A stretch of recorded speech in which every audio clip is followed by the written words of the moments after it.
Hello, I'm Bruce Zimmerman. This is the Open Line Garden Show podcast for this week. Each year about this time, the California Pack or Spring Trials go on. Now, this is for the growers, and the growers come from all over the country to take a look at new varieties that have done well.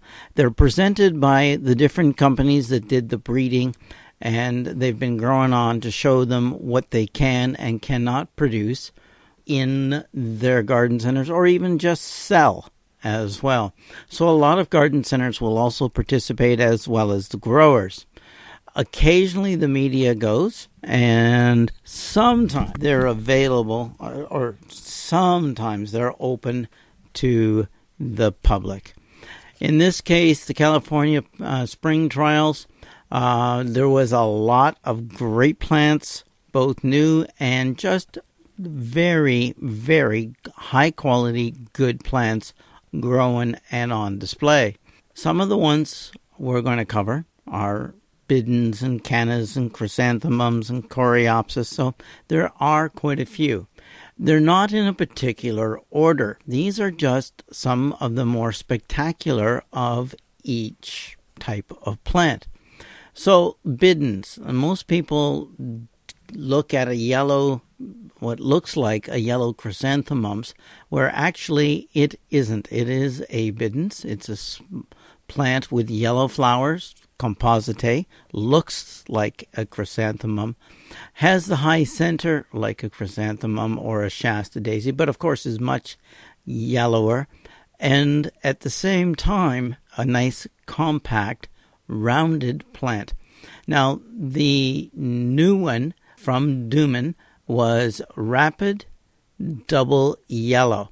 Now, it is all the things that I've just said with double yellow flowers.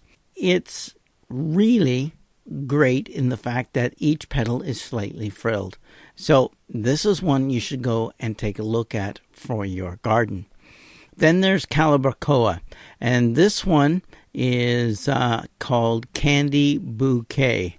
Now, it is from Westhoff, and it's an excellent garden performer with bright magenta accents. So it's sort of a yellow star with magenta stripes or patterns through each flower. So it really stands out. The nice thing about Calibrachoas is they like a slightly acidic soil and do well in our mixes, which are usually about 6.5. So if you can get them a little more on the acidic side, you will find they will do much better. This one doesn't take a lot of acidity, so your natural water-soluble fertilizers with iron and sulfur in them will probably be enough to do that. There was a canna. Now this is Canna Soul. It's in the Carmen series, and it's a compact plant. It's self-cleaning flowers, long bloom time, large color range for pot production. That means it's great as an accent plant in each of the containers that you're going to do. So a large container with a dwarf canna in the center.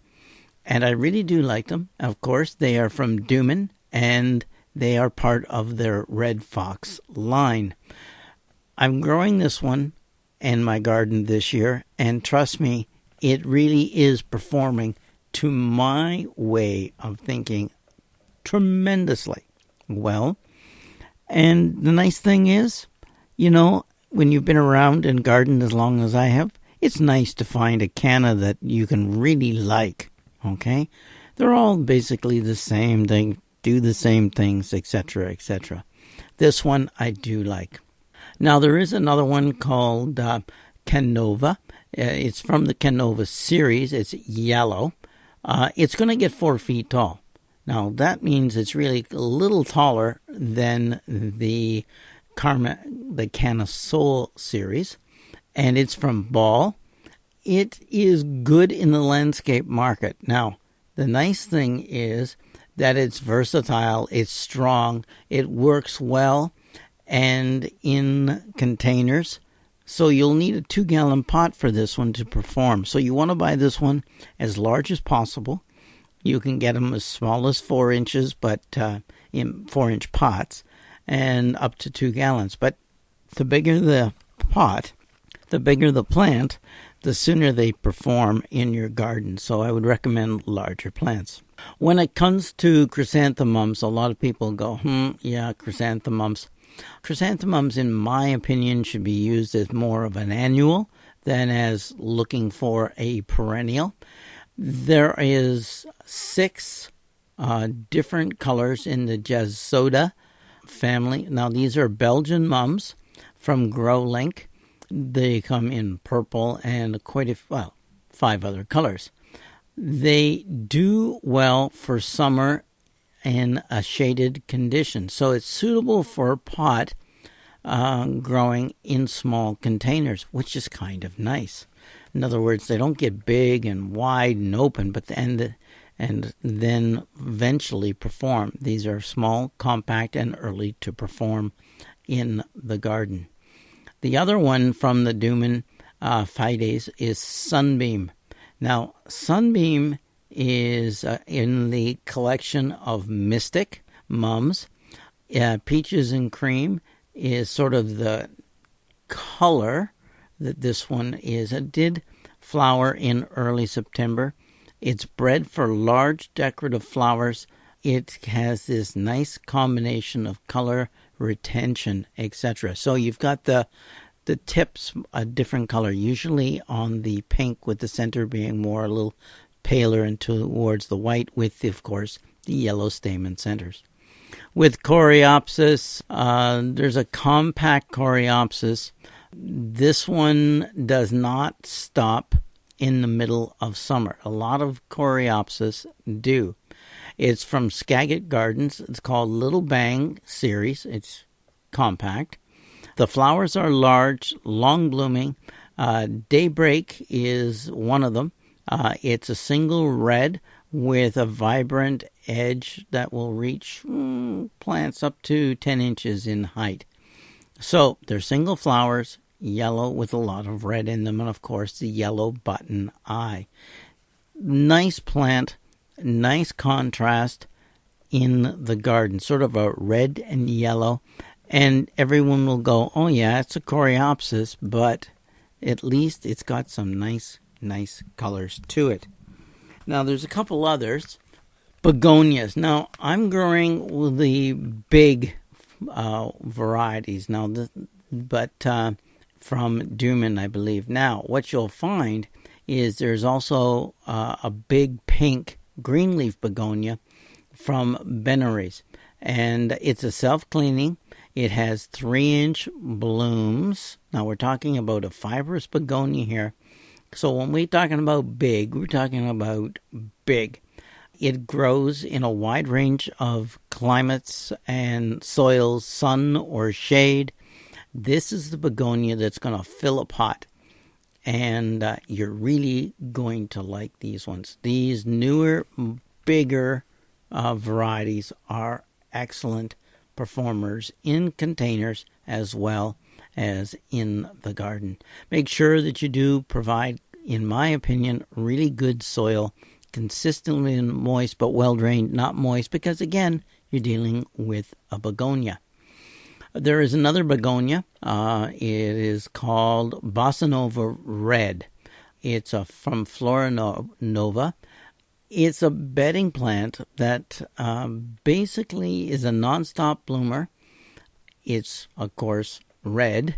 It blooms from late spring right through frost, and it does like and do well even in warm climates. So around here, our normal summers are high humidity and really high temperatures and slightly cooler nights. Then this one would do well even here as well. Now, there is the T-Rex series of begonias. We've all known them, but there are some new varieties that are, let's be honest, much improved. And Terra Nova's T-Rex series is those ones. With its silken, shimmery leaves, the thick and durable, that makes this plant thrive in cooler than usual setting. So what you really want is this one needs to be more of a shade plant. It looks just like all your other old-fashioned Rex begonias, but it's much denser, more compact, and in my opinion, the venation is more interesting than on the old Rexes. So a great series to add to your garden. There's one other, and now this is a begonia that looks rather interesting. To me, it looks more like a heuchera, one of the amber type heucheras, like Amber Lady, etc. The leaves sort of look the same, about the same color. It's called Autumn Ember. It stands out in a garden. It really does because of its unusual color. It's a begonia with bright orange foliage. And it just sort of blows your mind that you can have a begonia in this color range as well.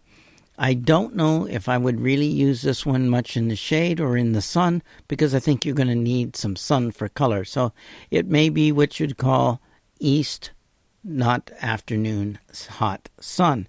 But it does look like an interesting begonia to try.